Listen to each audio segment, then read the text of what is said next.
Okay, guys, let's get into this. So, Dillian Whyte's next fight, originally proposed in September stateside, we're now looking like it's being pushed back to October.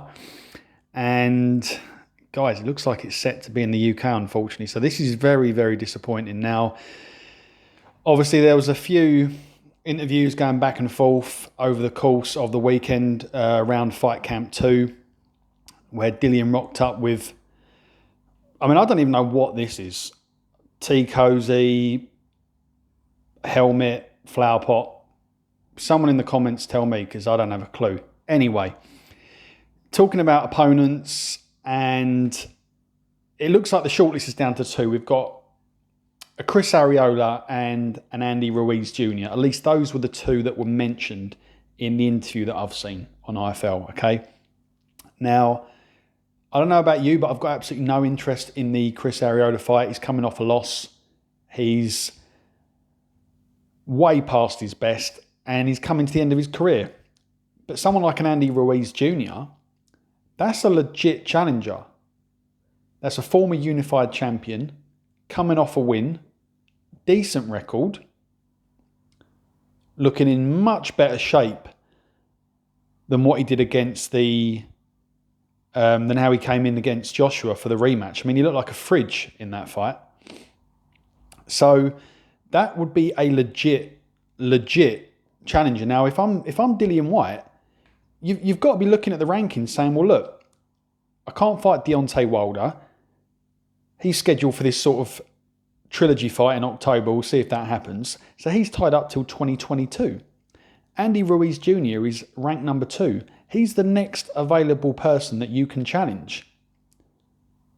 And if you fight him and beat him, surely the WBC will not be able to ignore or deny you any longer.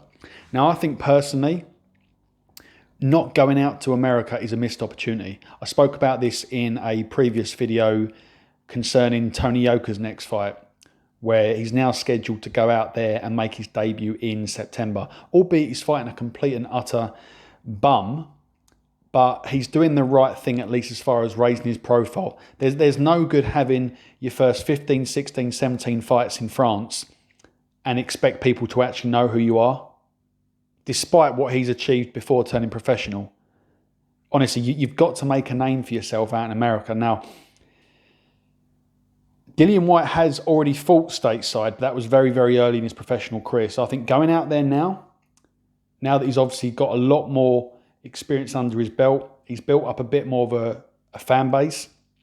Look, go out to America, fight the WBC ranked number 2, beat him, and go into 2022 with all that momentum. This is the frustrating thing for me. Like, Dillian Whyte has let me down and other fans down, no doubt, so many times, most notably turning the Joshua fight down in 2019. But I still want the guy to get a world title fight. It's nothing personal, but I'm just disappointed with Dillian Whyte from a fan. So if the guy still wants to be in this business to be world champion, then surely you've got to fight someone like an Andy Ruiz Jr. He's ranked number 2. If you're not in this game just for the money, then you have to do this, surely.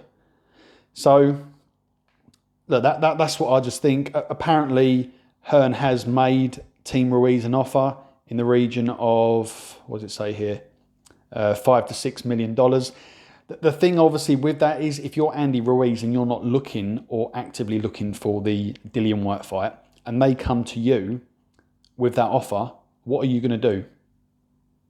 That's right, you're going to ask for more. So these negotiations, if we're to believe them, could take a lot longer. And if Dillian Whyte is scheduled to be out in October, they better get a move on. But I do not want to see him fighting someone like a Chris Arreola. I do not want to see him fighting someone coming off a loss or an unknown. Or even, do you know what, even an undefeated prospect. I don't even want to see that. I want to see him fight someone who's known. A former world champion, that is as good as it gets. No matter who the challenger is, if you can beat a former world champion And I mean a former world champion that has been world champion very recently, like an Andy Ruiz. Not a Povetkin, no one like that. That to me says, right, you've earned your shot, 100%. And look, like I said, I've got issues with Dillian Whyte and the fights that he hasn't taken when he's been given the opportunity, the belts that he hasn't won or the belts that he hasn't fought for. But if he's still in this to become world champion, then you've got to go for it. Whether you go out there or whether you bring Andy Ruiz in, no matter what it costs, Hearn, just put your hand in your pockets and get this sorted. Because at the end of the day, it will be a good fight. That's the bottom line for me. For him, he should be thinking it will cement my place as mandatory. But for me, as from a selfish point of view, I'm thinking it'll be an absolute cracker. But look, I've ranted on enough. What do you guys think? Do you think he'll fight Andy Ruiz Jr.? Do you think he'll fight Chris Arreola? Who do you think he'll fight? And are you disappointed that it looks like he'll be fighting in the UK? Put a comment down below. Let me know your thoughts. Let's start up a bit of a chat on a Tuesday evening. Smash the thumbs up. And if you're not subscribed, please consider doing so. Cheers.